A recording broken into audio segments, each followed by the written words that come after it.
Imagine stepping back, maybe a century ago, into a bustling European city. Not through a textbook, but by zooming in on just one place, a movie theater. Right. You sent us some really interesting stuff about the Star movie theater in Arad Pushkal-Peter's work, mainly. We thought, let's do a deep dive, see what this single building tells us about life back then. Exactly. The sources, they really map out the history of the Apollo cinema, is what it was called before it became the Hmm. Star. But crucially, they also describe, what was around it. The neighbors. Yeah, important banks, cultural spots. It gives you a much richer picture. Okay, so our mission here isn't just about the films they showed. It's using these sources to kind of get a feel for Arad's economy, its culture, the social vibe, really, in those early cinema years. Precisely. That whole period leading up to and just as cinema was finding its feet. So let's jump in. Arad. It seems like it was quite forward-thinking with movies for Central and Eastern Europe. Oh, absolutely. A real pioneering place. The Urania Cinema opened way back in 1907. That was the first permanent spot for films in the city. But then the Apollo arrives in 1913, and this one was purpose-built, right, in the Bohus Palace. The sources say that was a national first for a provincial city. It was a big deal. Shows a real investment in this new entertainment. And the names Apollo, Urania, there's a theme there. Definitely. Greek mythology, Mhm. Apollo, god of arts, Urania, the muse of astronomy. It was quite common, actually, in Transylvanian towns. You see it elsewhere, like the Apollo in Braiov, which apparently held 600 people. So pretty big places.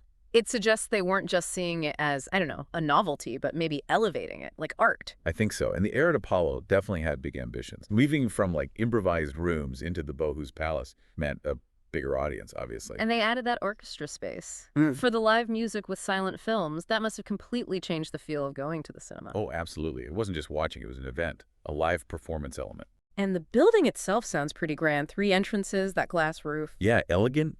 Even the layout, the narrow ticket area opening into a bigger space.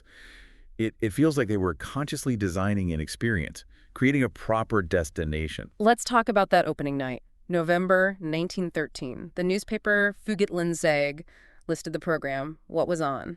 Okay, so you had the Moving Pictures Diary, basically a newsreel, then The Millionaire Cowboy, an American comedy, and finally, The Third Giant, a social drama. So a bit of everything. News, laughs, something serious. A balanced program. And get this. Yeah. Screenings ran from 6 p.m. to 11 p.m., and your ticket let you stay for multiple viewings. Wow, really making a night of it. Exactly. And they even had that little etiquette note. Ladies, please remove your hats. Tells you something about the practicalities and social norms. Right, so who are the big draws on screen? The sources mention Valdemar Seilander and Asta Nielsen. Yeah, these were the absolute first international movie stars. Seilander, from Denmark, they called him the uncrowned king, made something like 80 films, even though he died young. Huge star. And Asta Nielsen? Considered the very first female film star, really. Their faces were everywhere. The films playing in era early in 1914, like The Chaste Son, they give you a taste of the sort of cultural delights, as the source puts it, just before the war changed everything. Okay, now this is where it gets really interesting. The planned visit of Seilander himself to Arad, that sounds like it caused quite a stir. A massive stir. I mean, imagine this global celebrity coming to Arad after playing Budapest. He was invited by the director of the National Theater there, Shundre Mihaly. And he was going to perform live. Yeah, in a little sketch called Baron Delborg's Reception, people were buzzing. And that magazine, Shinhazi Ele Esmozi, put him on the cover, a special edition. Must have flown off the shelves. And it's interesting, that magazine based in Budapest, but with an office on Arad Street, good writers, subscribers across Europe, even America.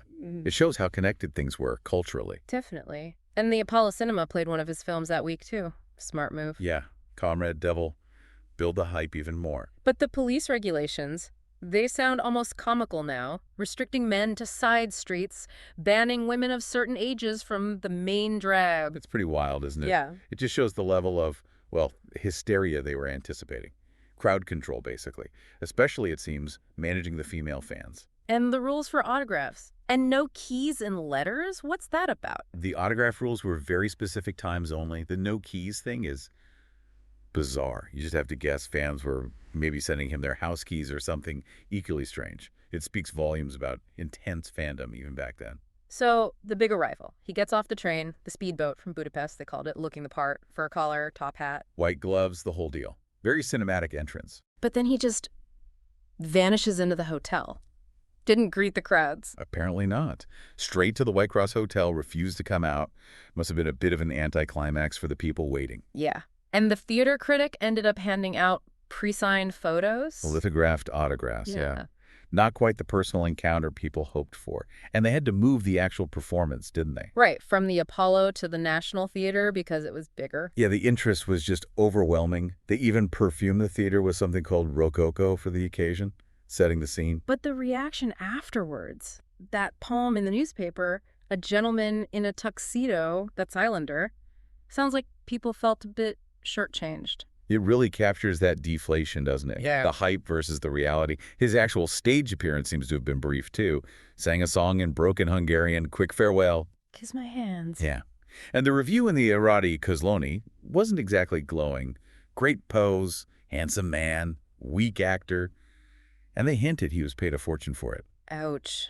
A classic case of celebrity maybe not living up to the myth. Seems like it. It's a fascinating glimpse into early celebrity culture. And kind of poignantly, the Apollo later showed his last film after he died in 1917, a sort of final echo in the city. It's ironic, though, that while all this silent film mania was happening, the very first hints of sound film were appearing. That 1914 demonstration at the Cultural Palace. Yeah, combining a phonograph and a kinetograph. Very early days, showing off sounds, trumpets, piano, singing, even a dog barking, apparently. Just experiments, really. Proper talkies taking over Europe didn't really happen until the 1930s. By then, Hollywood was dominant. The whole industry had changed. But the Apollo kept up. It started showing sound film. Oh, yes. Transitioned. Started screening the big Hollywood names of the sound era: Bette Davis, Judy Garland, Ingrid Bergman, Gary Cooper. Wow. Big stars. It must have been a totally different vibe without the live orchestra, but with dialogue and sound effects. Completely different. But don't forget the local stuff, too. Hungarian films were popular.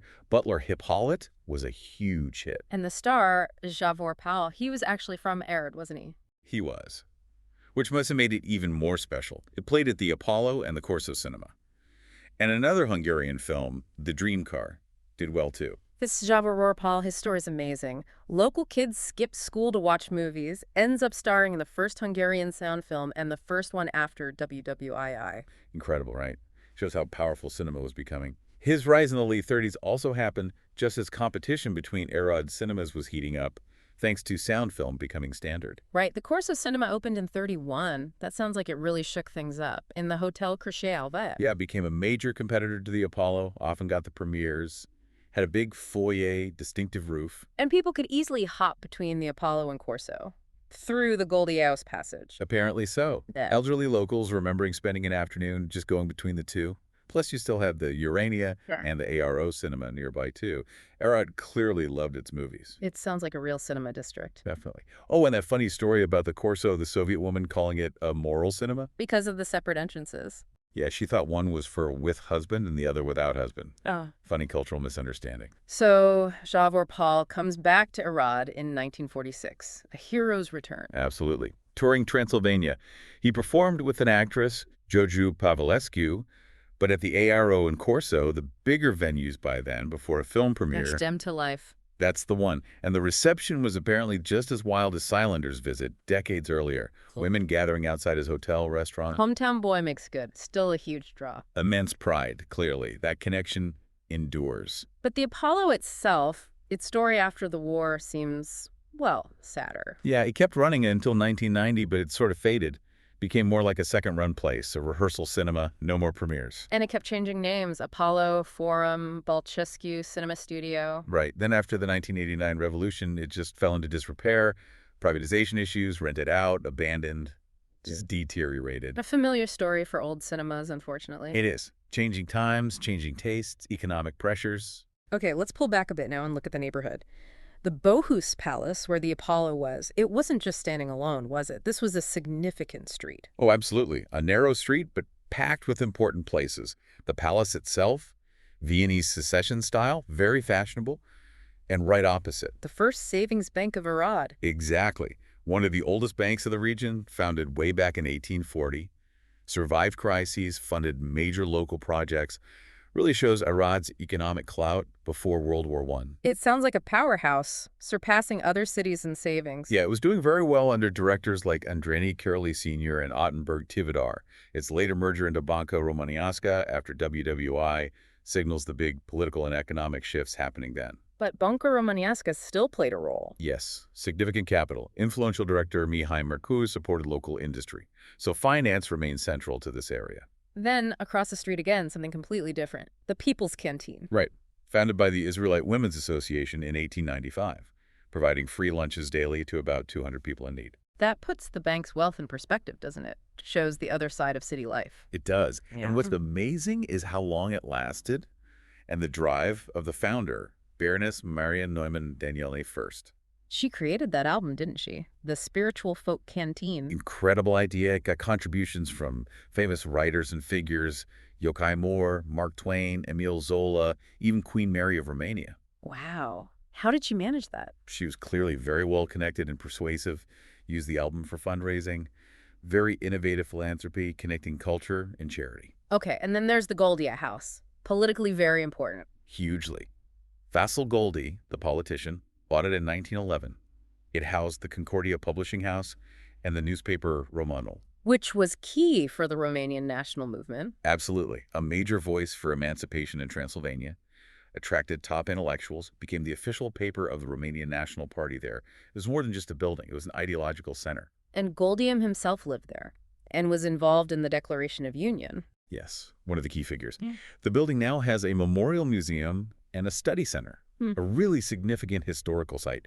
His statue is in Revolution Square, and there's the Vasil Goldi's University, too. So that small stretch of street had finance, charity, politics. What else? Well, next to the Goldie House was the Lloyd's Insurance Society Club, a social hub for businessmen. Still an event hall today, apparently. And on the other side. The Hakoah Sports Club. Founded in 1921, an ethnic Jewish club, successful in sports, but then disbanded in 1940 under difficult circumstances. Adds another layer to the community's makeup. It really paints a picture, doesn't it? That little area around the cinema was a microcosm of Arad. Exactly. Finance, culture, politics, social welfare, community life, entertainment, all crammed together. So summing up, looking at the Apollo, later the Star, it's much more than just a place people watched films. It's like a lens focusing at Arad's energy. Definitely. You see the excitement of early cinema, the international connections with stars like Cylinder, the shift to sound, the local pride in Javorpal. And then its decline, mirrored in some ways by the changes happening around it, the banks shifting, the political transformations. It all weaves together. The story of the cinema is inseparable from the story of its neighbors and the broader city. What really strikes me is how this one local spot, a movie theater, can actually tell us so much about big historical trends, economic shifts, social dynamics, cultural changes. It's a powerful reminder. History isn't just in the grand events, it's embedded in the everyday places too. Which brings us to a final thought for you, the listener. Think about a local cinema in your own area, maybe one that's gone now or one that's still there. If you dug into its history and the history of what was around it, what stories might emerge? What could it tell you about your own community's past? Something to maybe think about.